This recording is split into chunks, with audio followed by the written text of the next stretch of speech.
All right, so good morning, everyone. This is Lynn Hamilton, and we are going to go through our class today on geo farming.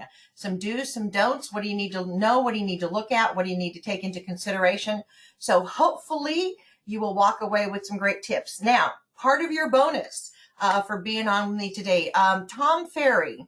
Again, you may love him, you may not love him, but I'll tell you what, I happened to catch one of his newly posted podcast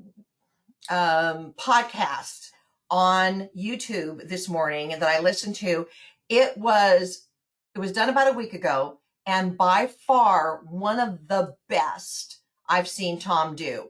And so anyway, great information. It is about the current market, what's going on, how do we survive, what do we do? And so I'm going to get the link off of YouTube, and I'm going to go ahead and send it to everybody that was on the call today. So that is also part of your bonus.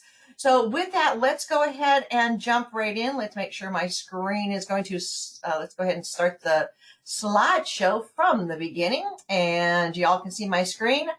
Excellent. All right, so geo farming, there are two main mindsets. You are either a hunter or you are a farmer. So let's kind of set the stage just a little bit. If you are hunting, you are looking for new business.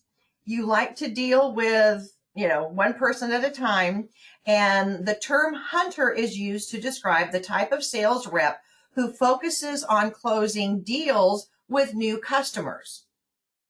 Okay, not a bad component to have as well. Now let's talk about those that have the farmer mindset.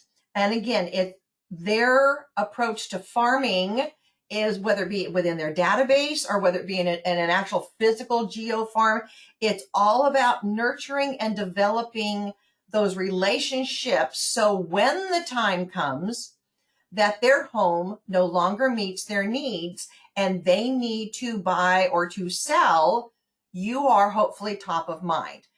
That is what it is. That is what we do. There's no ifs, ands, or buts about it. The goal is to be top of mind. Now, with that, I believe in this market that is starting to shift, we need to put both hats on. Yes, we need to farm our sphere of influence, but there's also nothing wrong with developing out a geo farm as well. And we're going to get into some numbers on that.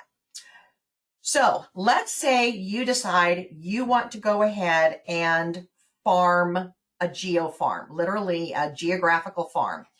You can bring it up by, if you can do an area that you live in, you've got a little more leverage in terms of some of the marketing messages. So that's not a bad thing to do by far. So if you're going to select a geo farm, and these are some tips you may want to jot down, you want to take a look at the component of the geo farm. So let's say Spring Valley Estates. I don't know where that's at, but it's a good name. I used to live in Spring Valley. So Spring Valley Estates is the area that you live in and that you want to maybe farm out. But you're sitting there thinking, okay, but there's like 700 to 1,000 homes in that area. Are you going to be able to do all 1,000? Probably not up front, but that's okay. So you're going to look at Spring Valley Estates. You're going to identify through a MLS search how many homes are in there. And then I want you to take a look at what is the turnover rate. In other words, how many properties in Spring Valley Estates have sold this year, the previous year, the year before that, and the year before that. Hey, in your MLS, you can run the search of the area by neighborhood or area, legal description, and then you can also set the dates on the sold. So that is how you can take a look at what has sold so far this year, last year, the year before, and the year before that. Okay, what you're looking for is at least an 8 to 10% turnover rate. 8 to 10% turnover rate in the area. If it does not have that and it's like 2%, we're going to look at those numbers carefully because, case in point, when I was a new agent and I learned this technique from Todd and I went back and was looking at an area, the area that I had found, darling neighborhood, cute homes, well-maintained yards. It was just like, oh my gosh, this is great. But it was a zig and a zag to get to it. So I had no signage leverage if I were to pick that area. There were 118 homes up there, and there was only about 2 that sold every year. And that was the pattern for the last previous 2 to 3 years. So in that research, I quickly learned that area would not be a productive, effective area for me to farm to because there wasn't enough turnover rate on it. And it gave me no sign leverage. So I discarded that area and identified another area.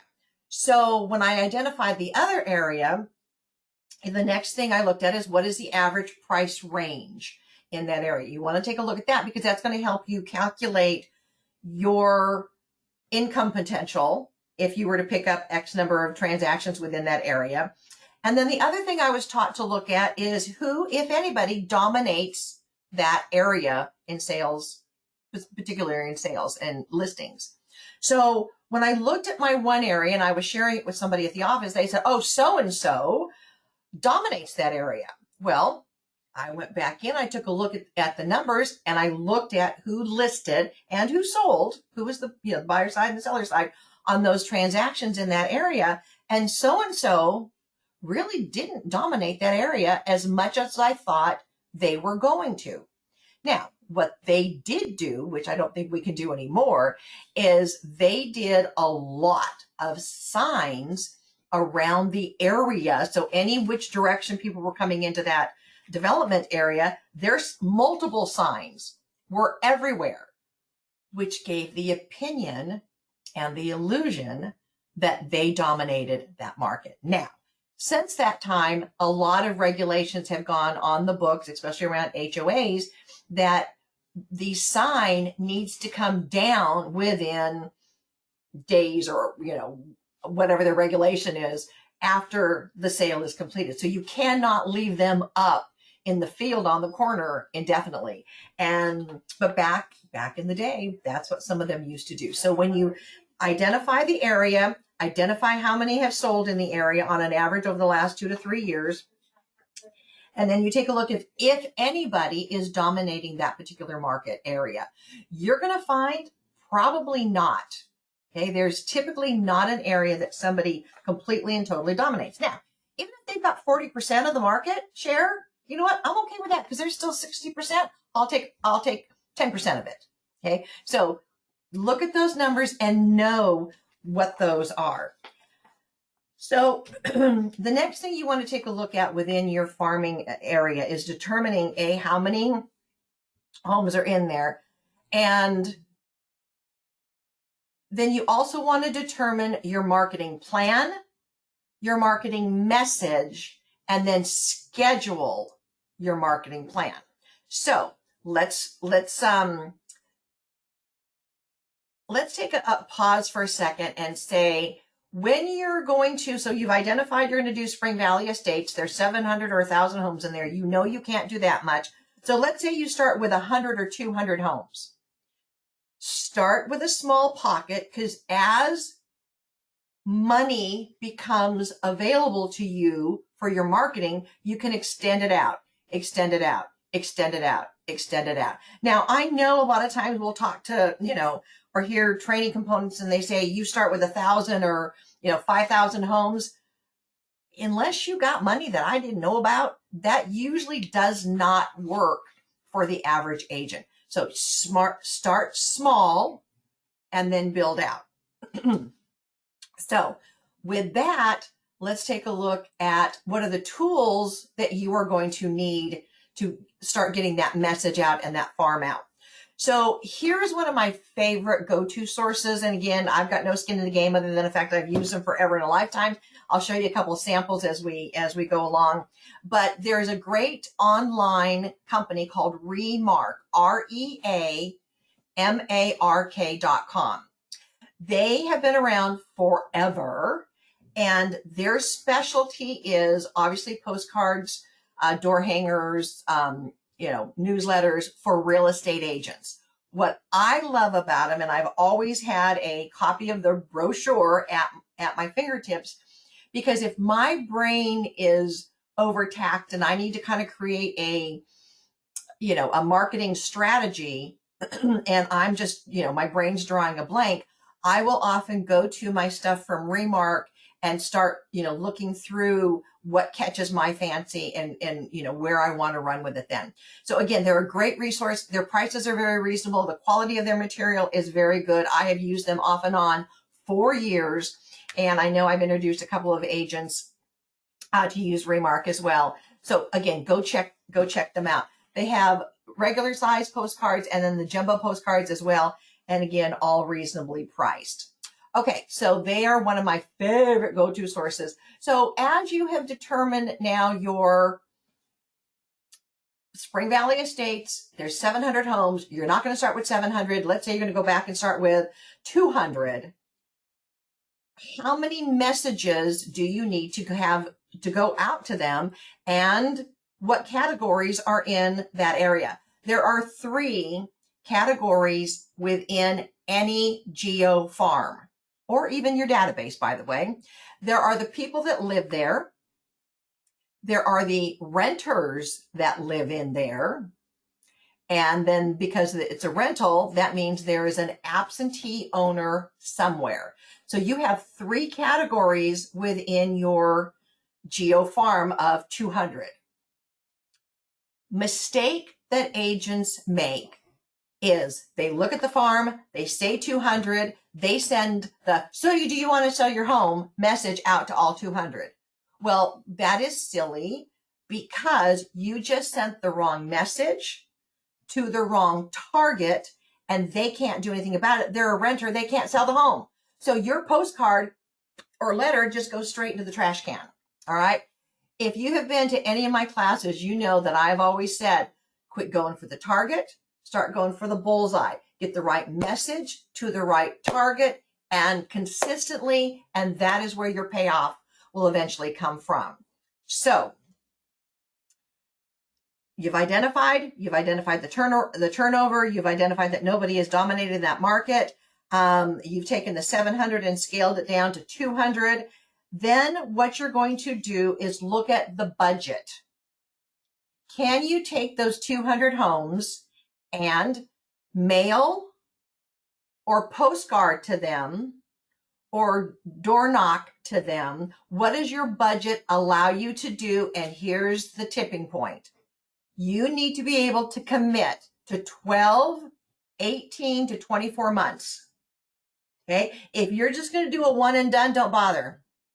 Don't waste your money. Come take me to lunch. We'll do a nice lunch and then we'll call it a day.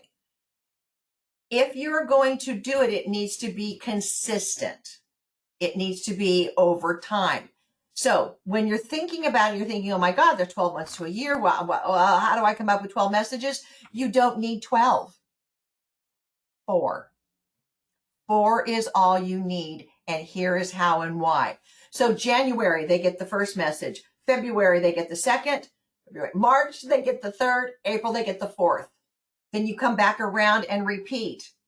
What you did in January, you now do it in May, June, July, August. Repeat back around September, October, November, December. You only need 4 messages that go out 3 times a year. So in case you're sitting there going, okay, that's great. I got that. What's the message that needs to go out? If you are marketing an area that you are their neighbor, then do a hello neighbor. And part of your bonus is going to be my little letter here. I will send it to you guys, obviously tweak and adjust it as you so see fit, but it said, I wanted to say hi and introduce myself. And in case you don't know me, I care about this neighborhood because I live here too. And then you go on to, a little bit about you, a little bit about what your mission is, My mission is always to help homeowners protect and maintain the value of their greatest asset, their home. And then, my monthly tips will help you do that. And my website is available 24/7. Okay. So you take a look at what your 4 messages are going to be and just repeat them quarterly. So 1, if it's a neighborhood that you live in, your first message that goes out, and again, to start any month, your first message that goes out is hello neighbor. It's the introduction of you. The second one could be market stats. What's going on in the marketplace? That could be a letter. That could be a postcard. It could be a jumbo postcard. It could be a door hanger. And so you want to get market stats out and again, you're repeating it 3 times a year. Another one may be a home maintenance tip or idea. You can also use like your preferred vendors.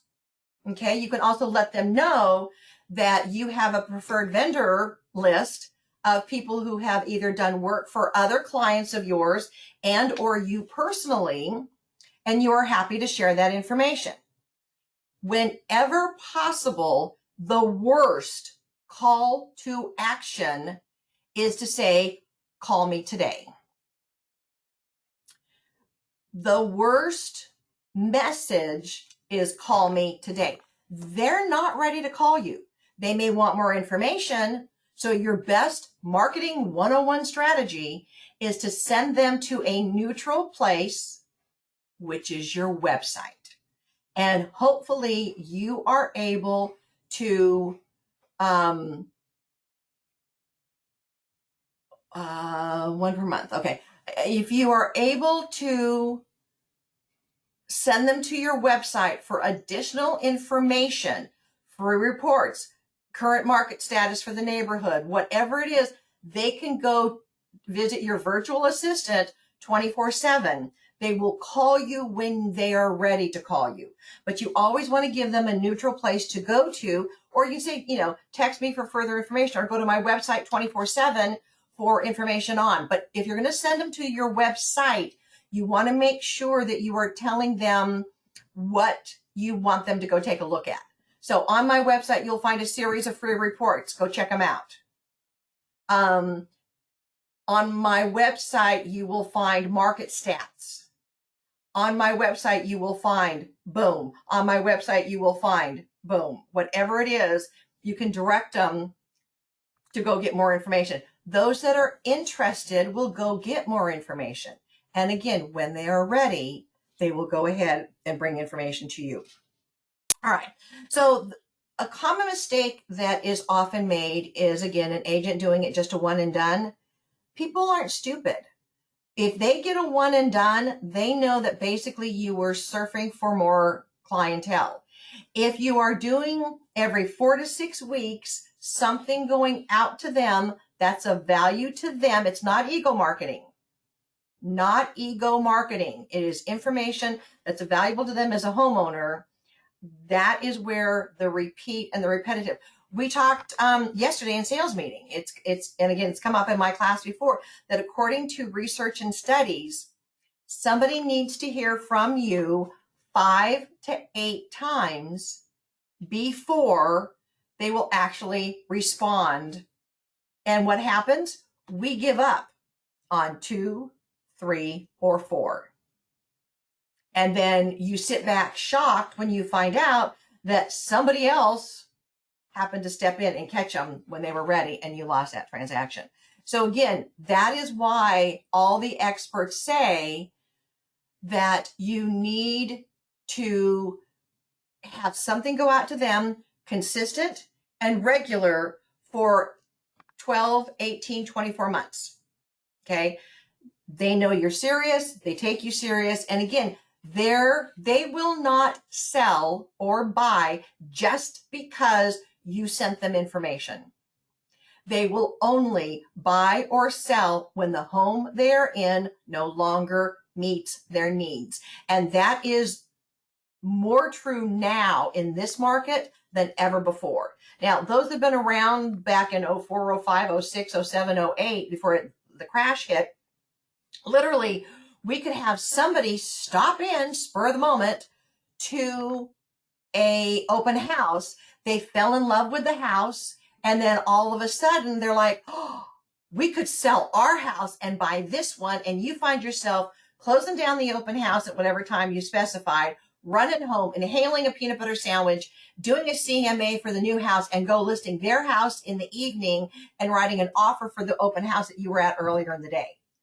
So that's not this market. That is not what is happening right now. So it's important, to know that consistency, again, this is what's called recession-proof marketing. And again, I'll give credit where credit is due. Todd Bates taught me this one years ago when I went to his $500 workshop, that you take a look, even in these these tough times, there are certain things that are going to happen in a person's life that will change the need, not the want, the need for where they live. That is a job, either a new job, being reassigned somewhere, retiring, death, divorce, or an enlarging a family or getting married. Those are things that happen every week, every month, every year, year in, year out. Those are the things that are recession proof, that will drive people into needing to sell, not wanting, but needing to sell, regardless of what the market conditions are doing. So keep that in mind.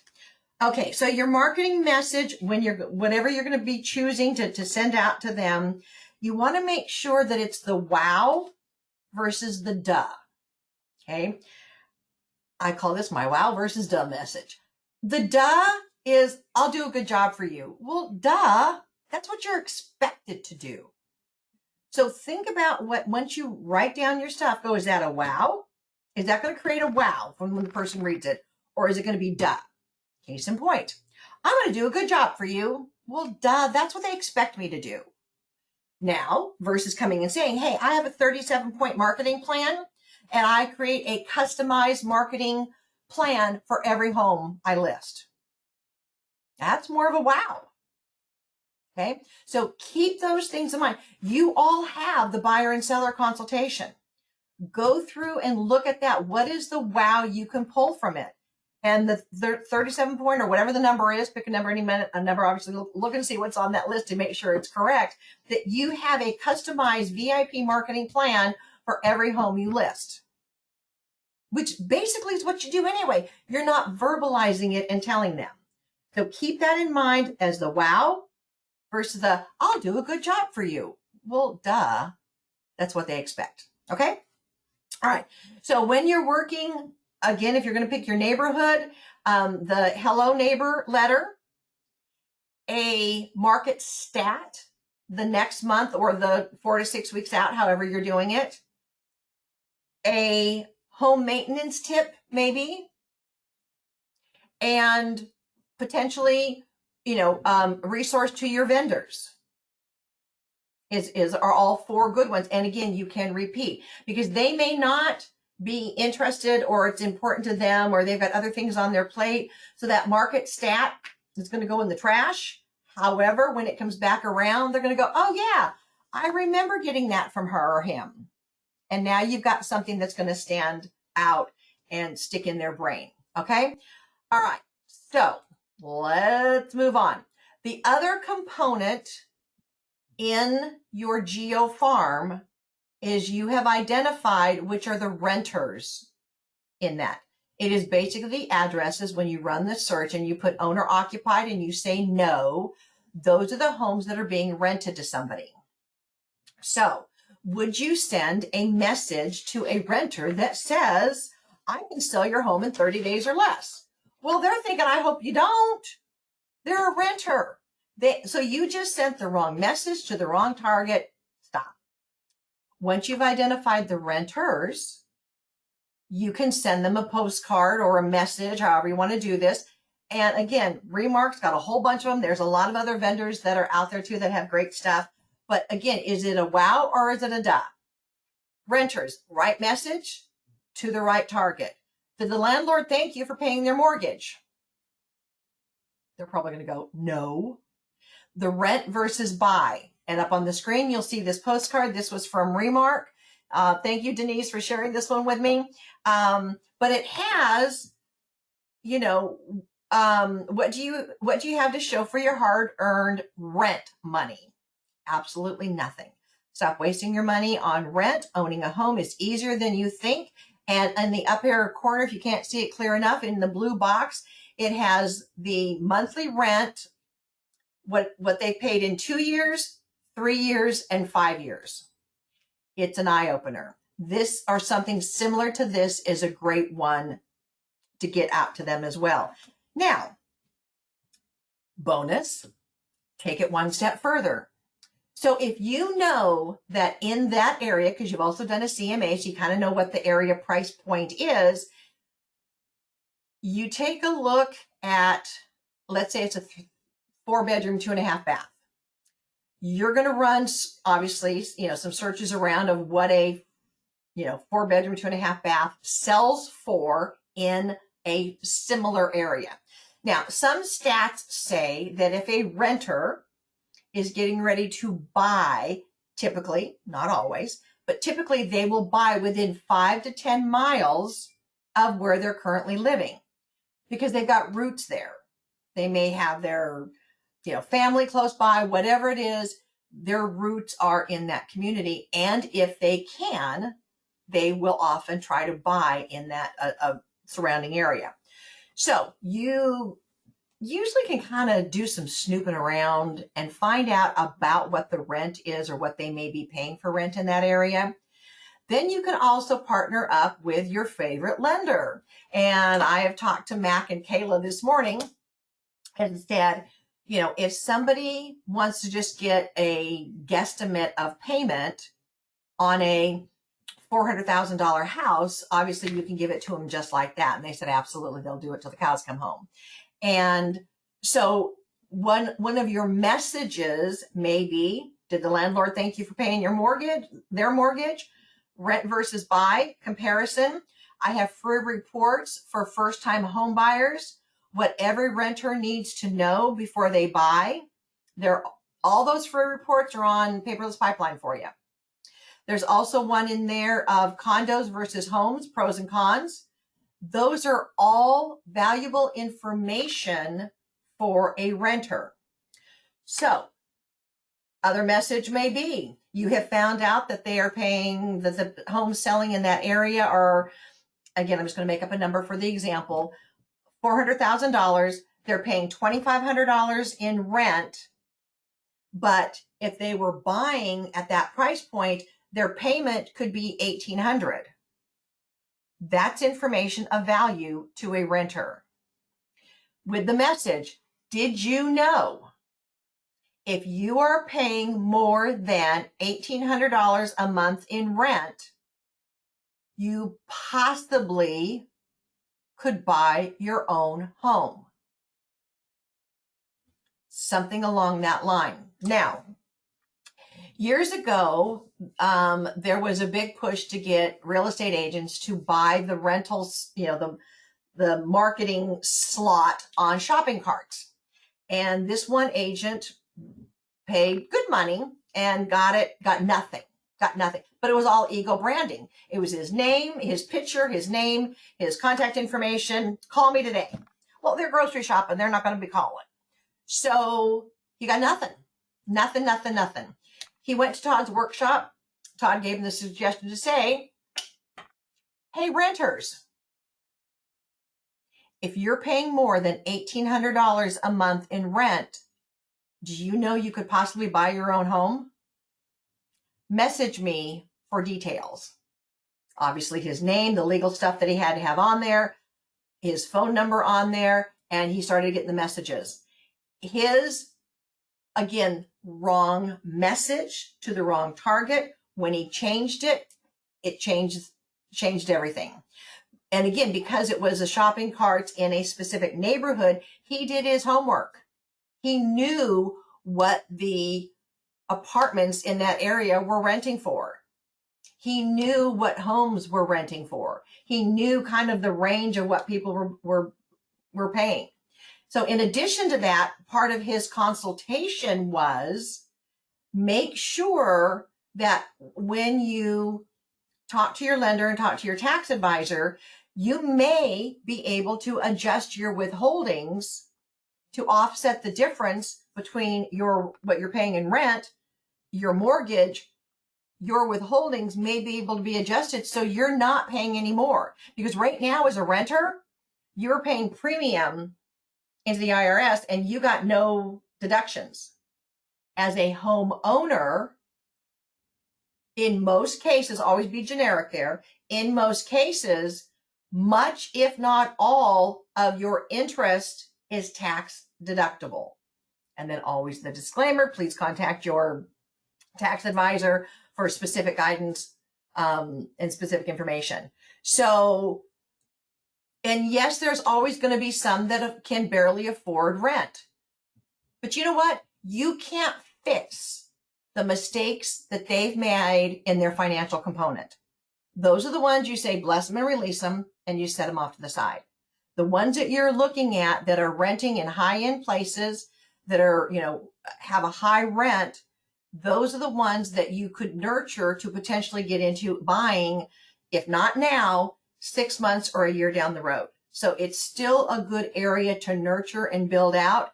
But again, if you're going to be picking up a Geo Farm, do not prejudge. Well, yeah, you do want to prejudge a little bit, but you want to make sure that the right message is going to the right target. So do not send a "do you want to sell your home" message to a renter, because they can't sell their home. They don't own it.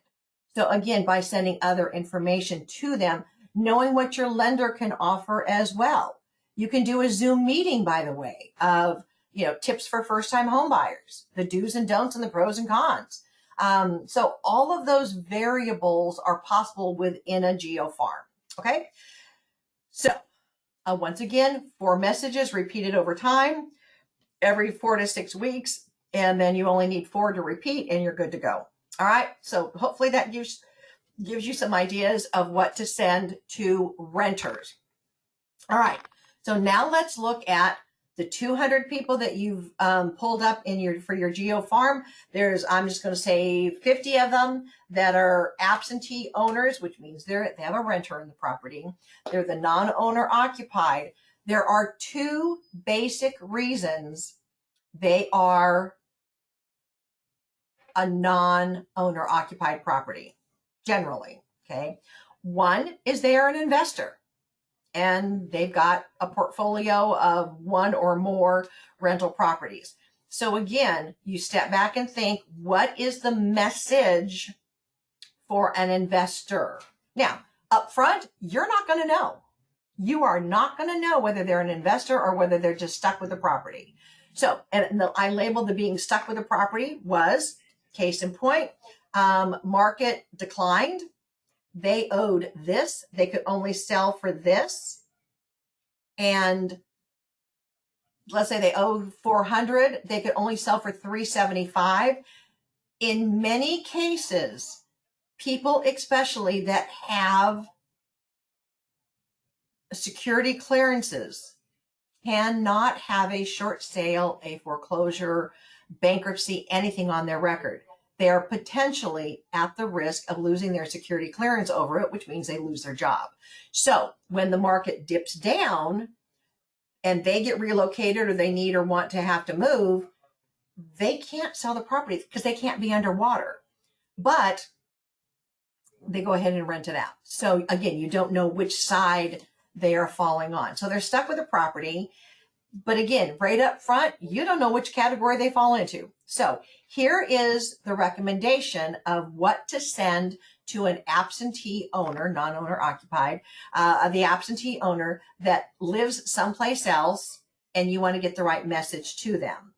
So, and this was done years ago, and I still know people today that do it all over the country.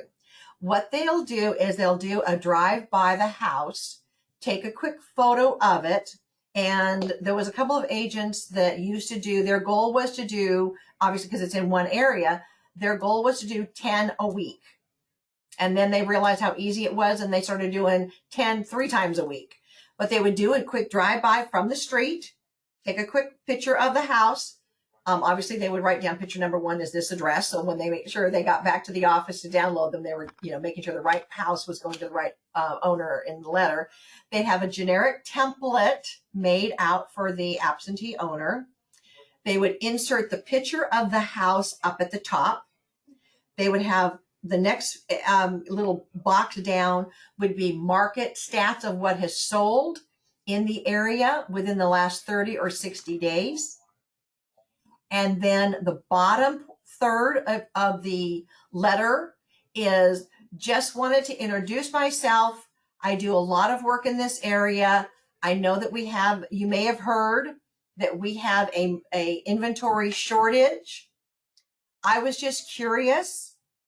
Are you considering selling this home? If you are, would love to chat. Let me tell you what's going on in the market and the pros and cons. Now, again, if it's a non-owner occupied or the absentee owner, they don't have to worry about where they're going to go because they're already someplace else. Okay. But you're letting them know what the house looks like, giving them stats of what's going on in the area. And then you're doing the introduction of, hey, I do a lot in the area. As you may have heard, inventory is low. Have you considered selling this property? Or have you considered selling this property? Or if you are an investor, are you interested in buying another home in the immediate or surrounding area? If I can be of help, let me know.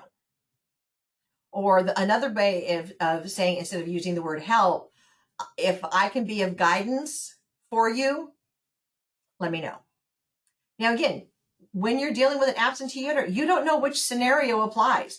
You don't know if they're an investor or they're stuck with the property. So, and it may have been too that, grandma, got sick, had to move in with them, and they just rented it out as a quick knee-jerk reaction because, they didn't know what to do with the house or whatever. They may put a family member in there. Again, there's a couple of variables that you won't know up front. And again, every 6 to 8 weeks is a good time to send something to that absentee owner. And if possible, as always, because again, they could be another state, obviously, ask, part of your closing is, my virtual assistant, in parentheses, AKA my website, is available 24/7 for you to go check out. Additional information is there on blah, blah, blah, blah, blah. Then they know exactly what they're going to go look for when they go to your website. Okay.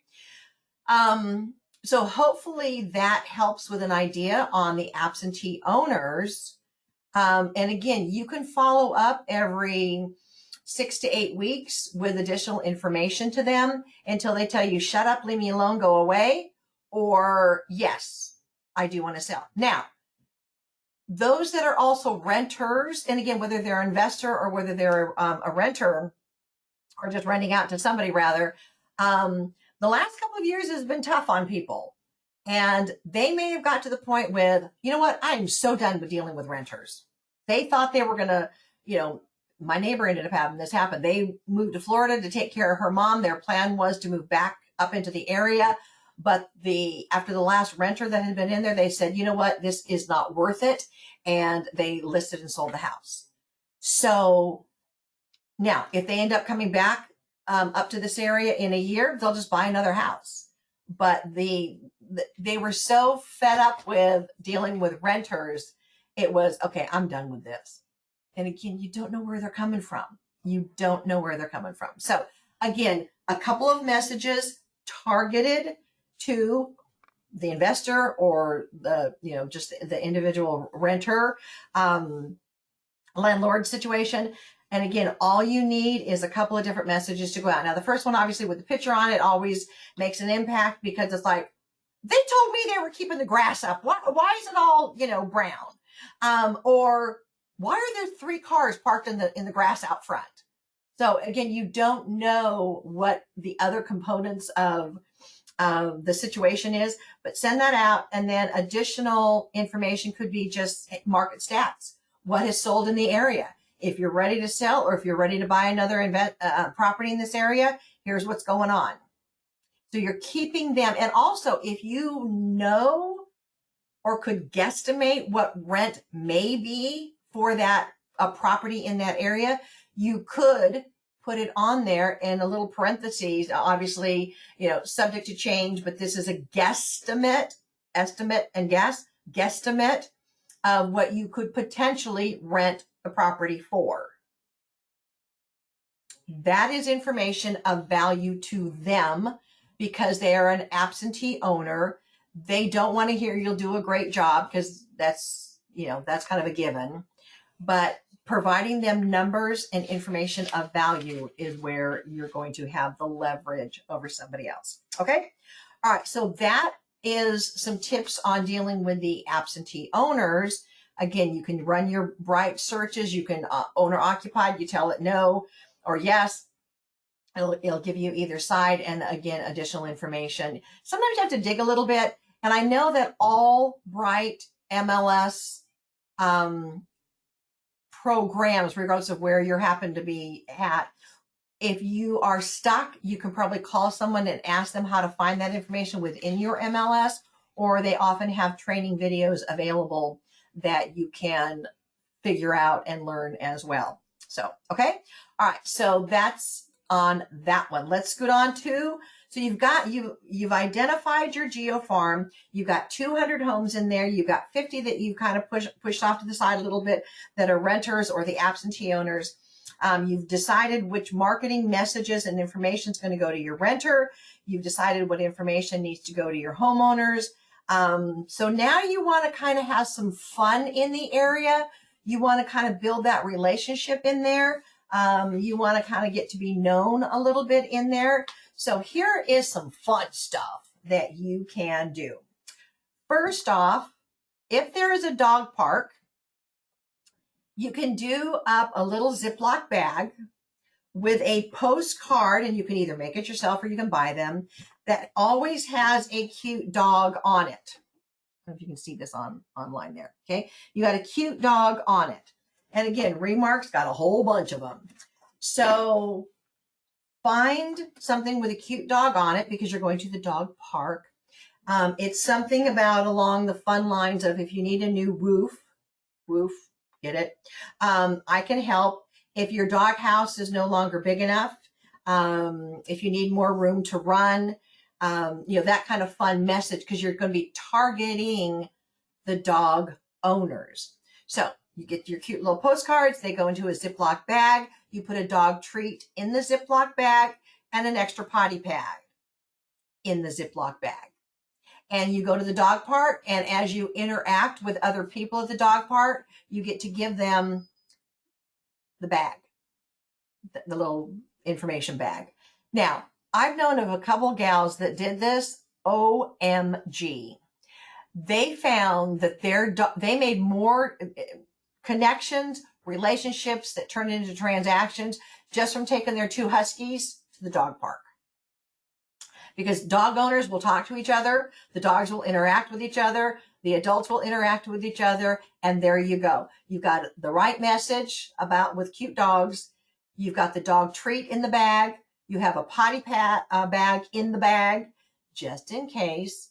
And it's a great little, I'm going to say pop by giveaway type item. Don't ever underestimate the value of fun. Okay, so another thing that you can do is the kids' play area. Now, before y'all go, okay, don't be wonky on this one.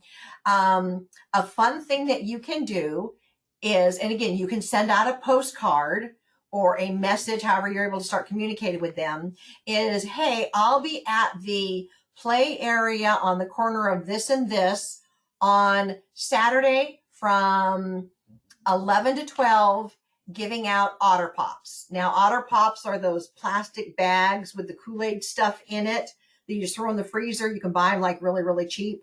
And you throw them in the freezer, freeze them up, then you dump them into an ice cooler, and you take it to the playground area to give out Otter Pops. And again, while the kids are playing, you get to chit-chat with the adults. Now, I found this postcard. If you can see it, it is summer health tips. It talks about protecting from the sun, eating healthy, staying hydrated.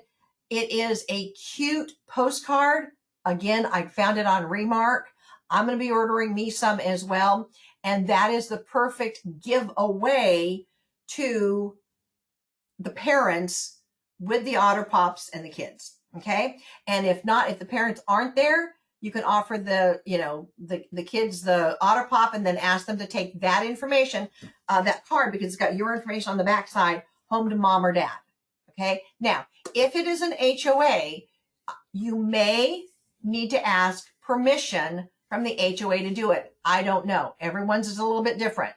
But if you got kids or grandkids, take advantage of it and take them down to play. Okay. So again, think outside the box. As long as it's legal, ethical, and moral, it's fun. Now, do I know people that have done this? Oh, yes, for years. And they're still gaining benefit from it. Okay. So here's a couple of other areas in which to have fun at. A lot of times your HOAs will sponsor an Easter egg hunt, or you go to them and ask if you can do an Easter egg hunt or spring hunt, egg hunt. And this is a perfect time to plan for next year, because Sunday is Easter, and what is going to happen to all those plastic eggs that are at the store? They're all going to go on sale next week because the stores don't want to store them. They want to get rid of them. So that is where you go in and you buy up the Easter eggs, the cute little eggs. And again, I know agents have done this and made a killing over time because they got to be known and branded as the sponsor of the spring, or the annual spring egg hunt. Okay. So you can do it yourself. You can also ask a sponsor to go in with you, so they could pay for part of it. Now, I know what my friend Lisa did is she bought up the eggs after Easter on sale. It took her like a couple of years to build up. So now it's a huge thing in the park. They divide it down by age groups. So this age group goes out at this time for this area, and then this area gets the older kids, and then this other section that's marked off is for the older kids from there. That way everyone's got a fair shot. Sometimes she just puts them all out and it's, field day, but they go and have fun. So she's done everything from getting sponsors to help cover the cost of not only the eggs, but the candy and the bags. Because if a kid does not come with a basket, which sometimes they forget, you can buy, all you gotta do is Google it, and find like Halloween bags, but Easter bags that are the plastic for them to use to go collect their eggs in. Now, she does set up a trash can with a liner in it that says, she has a cute sign made. She's used it year after year. Recycle the empty eggs here. And what they'll do is they'll open the egg. They will take out the goodies inside, and then they'll leave the eggs behind, and then she gets to use them again the following year. Brilliant. Okay. So you can sponsor it if your HOA does it. Ask them if, you can be part of it. Then you can also sometimes they'll do a breakfast with the Easter Bunny. Ask if your HOA does something like that, because you can sponsor it as well. Now, same thing with Santa. You can do breakfast with Santa.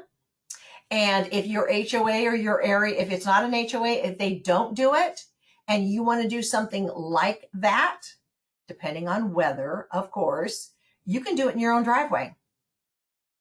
Stop by for juice and a muffin. You can get those little tiny mini muffins, the little 5-ounce cups of, orange juice or whatever juices you want to get, coffee, and then go ahead and again, weather permitting, do it in your driveway.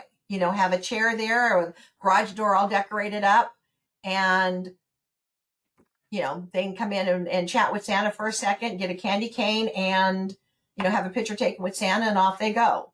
Again, if you're able to do it in a neighborhood, it also brands you as well. So keep that one and give that one some thought. Now, another idea that I know that agents have used is fun in the park. Sometimes they will offer, they'll get bubbles and they will fill up a small wading pool for a child or a big bucket with bubbles. And the kids either use the bubble wands or the big bubble wands, and bubbles are flying everywhere. Sometimes they'll even bring in a snow cone machine, or they have the trucks now that can do snow cones, or an ice cream truck, and a bounce house. And again, it's not going to be there for 4 or 5 hours. It may be there for an hour or 2 hours.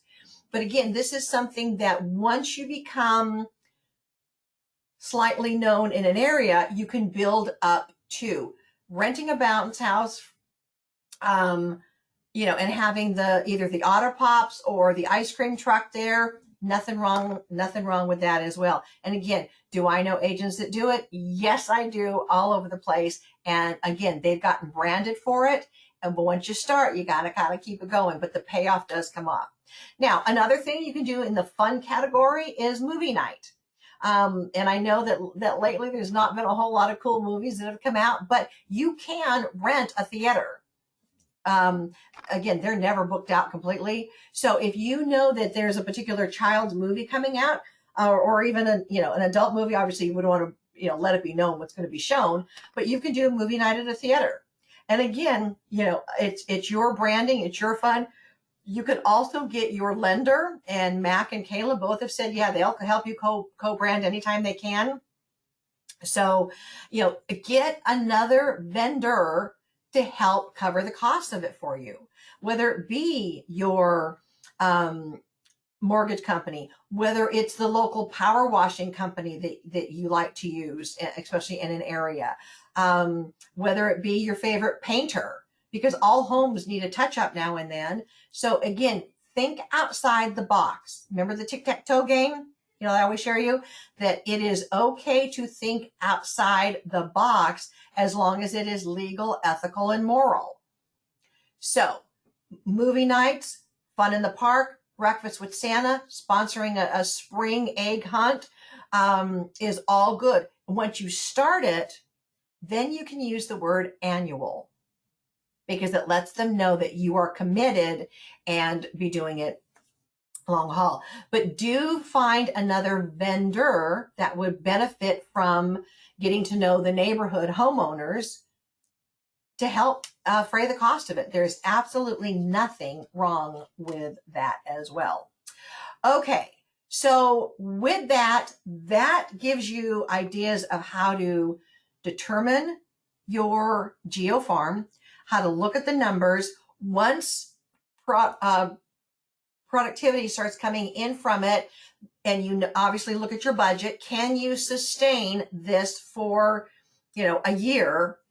Once money starts coming in from it, then you can add another 25, another 50, another 75, another 100, again based off your budget and what you're able to do.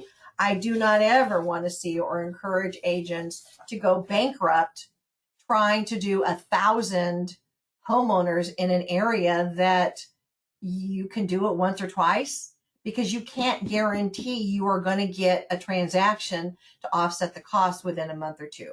So keep that in mind. Be realistic. And if you need me to look at numbers or help you with anything, do not hesitate to let me know. So let's see where we're at on time. We are doing good. So that is the nuts and bolts, the science and the logic behind selecting a Geo Farm, looking at the numbers, determining the turnover rate, deciding how many you're going to start with. And again, I don't care if you start with 50, especially if you're living in the area, 50 around you, and then start building out from there. Make sure you're sending the right message to the right target. Make sure it's a wow, not the duh. Make sure that it's consistent. Have it planned out, but once you plan it out, write it down. If you are one that is visual and needs to have a vision board that we've talked about in class with the little post-it notes of, when stuff is going to be done, do the next 6 months and put the post-it note up there with what is going out to that group. Okay. Have it planned out. If you're a visual and need that, if not, have it written down somewhere where you can post it, see it. Then make sure that as you've got it planned out and mapped out, just as we talk about in Rapid Fire Session 5, determining your marketing, where are you going to get the information from? What information is going to go to them? How is it going to go to them? And then when is it going to go to them? So let's say you've got now 4 categories. You've got your sphere of influence, your database. They're getting week 1.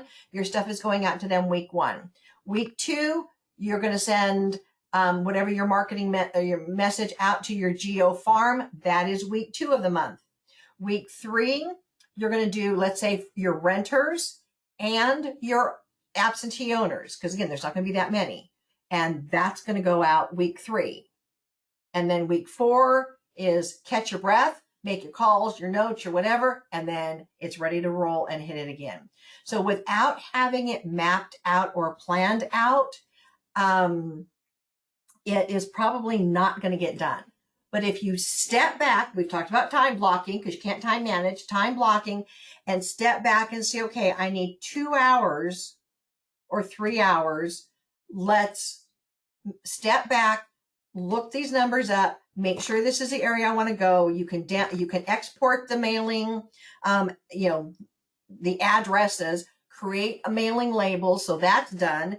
And then what is the message? When can I start? Okay, so we're middle of April already. We can get it prepped to start the 1st of May. Plan it out and map it out. If it is not planned out and mapped out, I'm sorry, ain't going to get done. Because all of a sudden you're going to get busy with something or life or whatever, or you're going to get discouraged and it all falls to the wayside. If I could beg you, don't fall in that same trap. Been there, done that, doesn't pay off in the long run. So having the consistency and having it planned out and mapped out, you know ahead of time what you need to get and, when it needs to go out.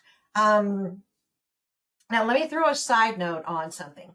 Let's say you absolutely want to work with investors. All right. You can go in and say, okay, I'm going to pull in this, instead of doing a small pocket of Spring Valley Estates, you're going to go, I'm going to pull this zip code. I want to see how many absentee owners are in this zip code. Oh, there's 350. Okay. I can take on a 350 strategy. And again, you may start with 50 month 1, but identify the 300 or 350 or whatever the number is. Start with what your budget will allow you to do. Can you afford a roll of stamps? Yes, they're $58. So get the roll of stamps and know that your first message is going to go out to 100. The next month or a couple weeks later, whatever you're able to do, will go another 100. Take them in chunks and break them down. It doesn't have to be all or nothing. You can start in slow drip increments and build it out from there. So, and again, I've known people that have all done it. They've taken a zip code, and even sometimes they've had to cut the zip code in half, but they wanted to work with investors. So the message would be, are you looking to buy a second home, an investment home in this area? Or are you considering, are you tired of being the landlord and ready to sell this property? So again, the right message to the right target at the right time with information of value to them, not ego marketing, and get the message out on a consistent basis for a while. Because I'll tell you, at some point in time, it is going to pay off for you. But again, 5 to 8 times before they'll respond. Calling you is the last thing they want to do, especially if it's midnight. But if you can send them to your virtual assistant, AKA my website, I have value information I think you'll find of value. Okay? Because they can go to your website at midnight. They can go to your website at 2 o'clock in the morning. It's all good because I'm sound asleep, hopefully. All right. So keep those bullet points in mind. Also, too, if it's an area that you want to door knock, and again, I know that that's scary for some people, and I don't blame you. You can get someone to go with you, but you can also leave flyers or your information in plastic bags hanging on their door. Okay. Do not put it in the mailbox. Okay. The mailbox belongs to the federal government. And if somebody wants to get cranky, they will turn you in if you put it in the mailbox. And I've even heard you are not supposed to hang anything on the flag as well, like the bag. I'm going to check with the post office to double check that one. I'll let you guys know in the Friday email.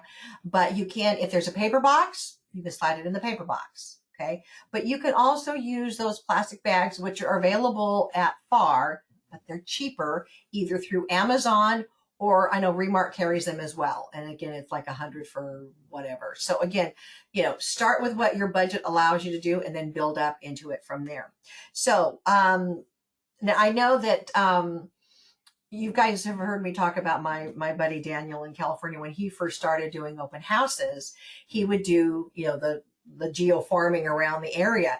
And when his little son came along, he put the son in the red wagon and the son would hold the box of his handouts and he would just, to the door. And then it became, they would recognize him and the son being out and it just built up and he added more and more and more. He started with the 20, then it's a 50, then it was 100. Now it's, I think 250 is his target. Whenever he's doing something in the area, it's about 250 or 300 that he'll do, but he started small and build out. Okay. All right. So postcards announcing, coming soon, just listed, just sold. They're great, but often it's too late because again, here's another tip for you. According to the National Association of Realtors, that every time in spring a house goes on the market, there are usually 3 to 5 other homes in the area that the homeowner is prepping and getting ready to list their home. Now, would you know that? No, you wouldn't know who either.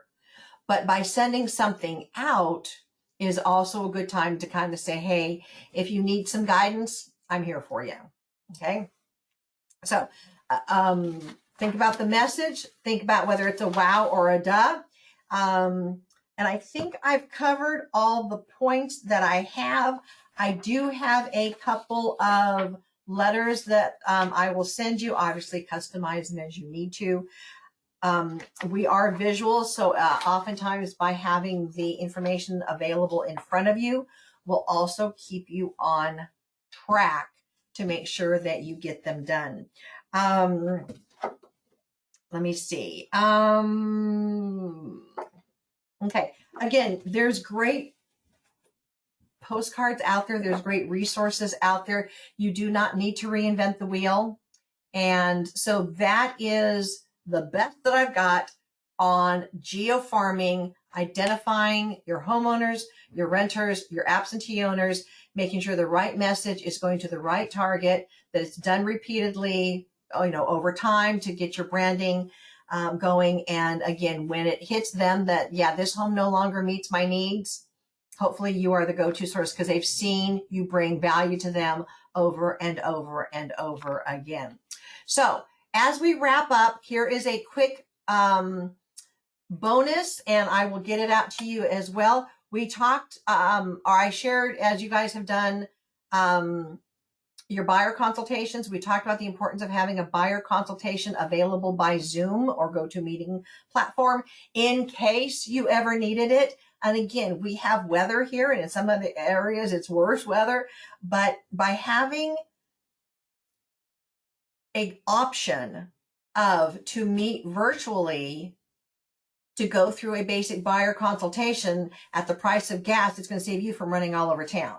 And also, if weather is bad, it saves them and you from wrapping your car around a tree or down in a gully. And has it happened? Yes. Yes, it has. A couple of years ago, I was talking to an agent and she was kind of miffed that she had a buyer consultation. The weather was horrid outside. She busted her buns and got to the office or wherever they were going to meet, and the client never bothered to show up. She found out 2 days later, the reason the buyer didn't show up is because the buyer on the road, hydroplaned. It ended up in a ditch and was taken to the hospital instead of to the office. And when we were talking about having a virtual buyer consultation option available, she said, oh my God, I wish I would have known or thought about it, because that would have been perfect for both him, for the buyer as well as for them. So does it happen? Yes. So have your options available. You don't want to be out in it, and they don't want to be out in it, but if they're committed enough, so you can always give them the option. For your safety, Susan, let me share with you, we can either meet in person, but I know we've got horrible weather coming up and I'm concerned about your safety on the road. It's about your safety too, but concerned about your safety on the road.